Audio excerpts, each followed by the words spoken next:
வாழ்க வையகம், வாழ்க வளமுடன். வாழ்க்கை மலர்கள். நால்வோர் நற்சிந்தனை. பிப்ரவரி 18. தலைப்பு: உலகையே வசமாக்கலாம். தேவையும் விருப்பமும் உடையதே ஜீவயினம் அனைத்தும். உன் தேவையை முடிக்க முயலும்போது பிறர் தேவையும் விருப்பமும் தாக்கப்படாமல் இருக்க வேண்டும். மேலும் உனது உடல் மிக நுட்பமாக உனக்கு உயர் வாழ்வு அளிக்கவே இயற்கையால் நீண்ட காலமாக பல தலைமுறைகளாக வடிவமைக்கப்பட்டது. உன் எந்த எண்ணம் அல்லது செயலாலும் உனது உடலில் உள்ள எந்த உறுப்பும் நலியாமல் இருக்க பார்த்து கொள்ள வேண்டும். எந்த உயிருக்கும் அதன் துன்பத்திலிருந்து விடுபட இயன்ற வழியில் அளவில் உதவி செய்து கொண்டே இருக்க வேண்டும். இவ்வாறான மனிதன் கடமையில் தவறும்போது மூளை செல்களின் அமைப்பும் உடல் உறுப்புக்கள், செல்கள் இவற்றின் அடுக்குகளும் சீர்குலைகின்றன. இதனால்தான் மனதில் உடலில் துன்பங்கள்.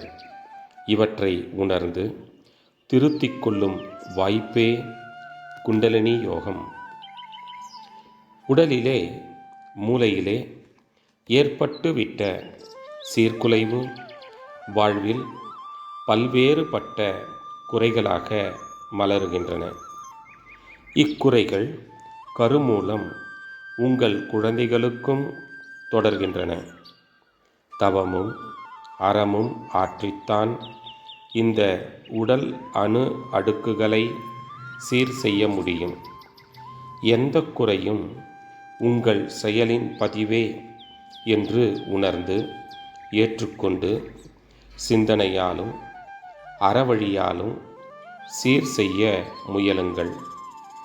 உங்கள் குறை தீர்க்க நீங்கள் முயலாவிடில் வேறு யாராலும் முடியாது. பிறர் மூலம் உங்கள் குறை முடிய எதிர்பார்க்கவே வேண்டாம். ஒரு விருப்பத்தில் 1 தேவையின் நீதி, 2 அளவு, 3 தன்மை, 4 காலம் என்ற 4 உறுப்புக்கள் உள்ளன. எல்லோருடைய விருப்பமும் என் விருப்பத்தை ஒட்டியே இருக்க வேண்டும் என்று நினைப்பது மனித மனதின் தவறுகளில் தலையானது.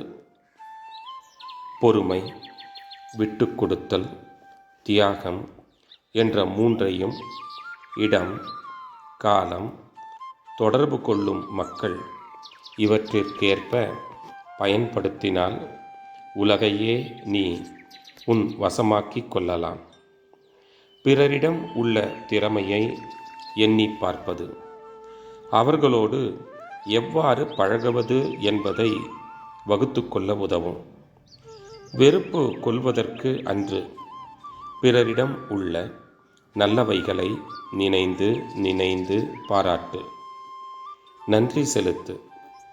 இங்குதான் உனக்கு அமைதியும் நிறைவும் உண்டாகும். இவற்றையெல்லாம் தெரிந்து கொண்டால் போதாது, பழக்கத்தில் கொண்டு வந்து வெற்றி பெறு. அருட்தந்தை. வாழ்க வளமுடன். தொடரும்.